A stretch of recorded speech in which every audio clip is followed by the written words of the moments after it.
Hello, everyone. Thanks for joining us. I'm Saurabh. I'm Eliza. And today we're going to be talking about identity and access management and the automation of it using Microsoft Graph. So Elisa, tell me more about what is identity and access management automation and what are the benefits? Yeah, there's a lot that you can do with Microsoft Graph with automating user provisioning and onboarding with dynamic groups where you're able to add users by a specific attribute such as location or job title or even department. So this allows you as an IT admin to be able to have a streamlined user onboarding process without manually having to add a user every single time they're provisioned in your Azure AD. Okay. Amazing. So what are some of the more popular scenarios that we can build? So some of the popular scenarios are automating user management, but also allowing you to grant access to different directory roles with Azure AD RBAC. So it allows you to add access as an administrator to a lesser privileged role like application developer or application admin, instead of granting the global administrator role, which can overprivilege a user and they may not need actually access to all of the permissions that a global admin has. Okay, amazing.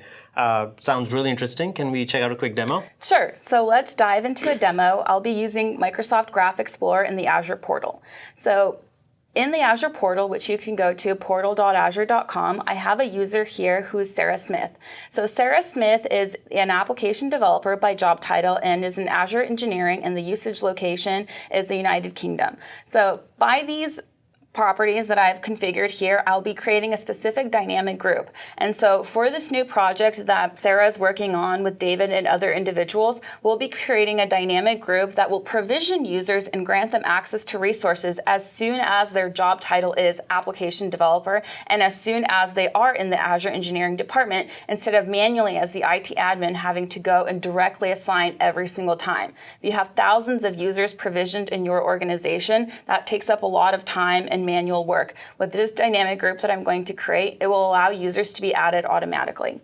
Nice. So this is just a basic, in Graph Explorer, we're going to do a post call on assigning a directory role to Sarah. So I'm going to grab this. So in Graph Explorer, the directory role is assigned with Azure AD RBAC by looking at the role template ID. So we're going to add Sarah as a member to this role, and I've copied Sarah's object ID, which is unique to this user, and we're going to do a post. Okay. Great, so this shows a success. Now Sarah Smith, my user here, I have assigned her a directory role, and let's see if it shows up. Awesome. So Sarah is now an application developer. That's a limited access role with Azure AD RBAC that provides me to give Sarah enough permissions to do her job, to register applications and configure them without overprivileging permissions such as assigning a global administrator role, which we wouldn't want to do. Okay. So next what we're going to do is we're going to create a security group and add Sarah as a member of this group to have access to the Jive application that she's working on. So this is going to be a post on groups. So here I've created a sample group, a security group, and we have that it's mail enabled is not, so it's false, and it's a security enabled group. Immediately I've specified here the owners, and this is Sarah's object ID, that she's an owner and also a member of this group. Okay. So next we'll go to the Jive application that I have registered in my Azure AD tenant, and I'm going to grant access to the entire group. So as I was saying previously, for this specific project, I have folks that are in the Azure Engineering department and they're application developer. So instead of manually having to go and add every single user to my Jive application, I'm going to be able to add a user with this security group. Great. Okay. So we have Jive application here that we'll be working on in this project. So we're going to go to users and groups, and we're going to add this group that we've called Azure onboarding group Azure. So we're going to search onboarding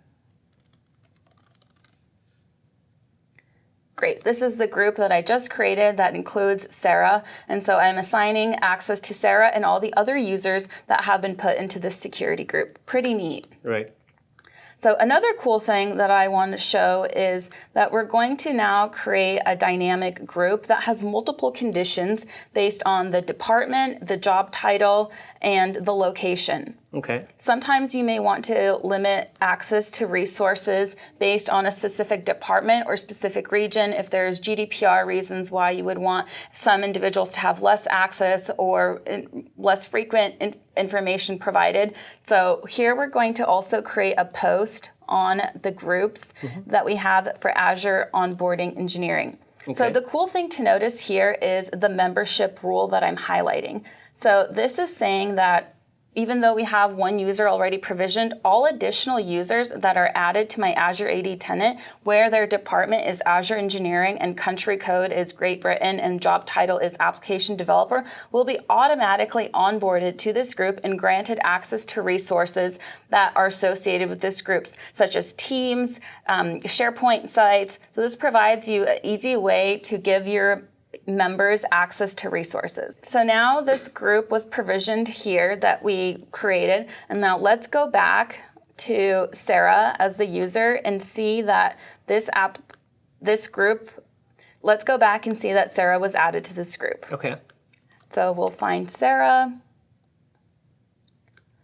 and then we'll go to groups. So this will show up the dynamic group and the onboarding group. That this was the one that we had just created, and then we have our Azure Dev group. Okay.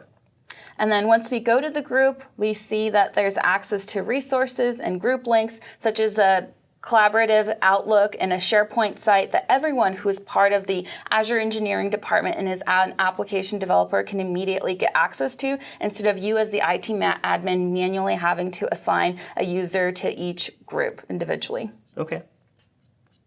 And then something else that we'll show you is how you can look at the different delta of what membership of each group is. So we'll go back here and we'll do a get call. And here we have a display of each group and the changes that were made with the Delta. So with Delta Query, you're able to see here with Azure Onboarding Engineering Group, the type of user that was added and their object ID. So that's how we were able to add a user to that dynamic group based on their job title. Amazing. Yeah. Thank you so much for the demo, Lisa. And this was great. If you want more information on automating identity and access management, check out our documentation at graph.microsoft.com. Thank you. Thank you.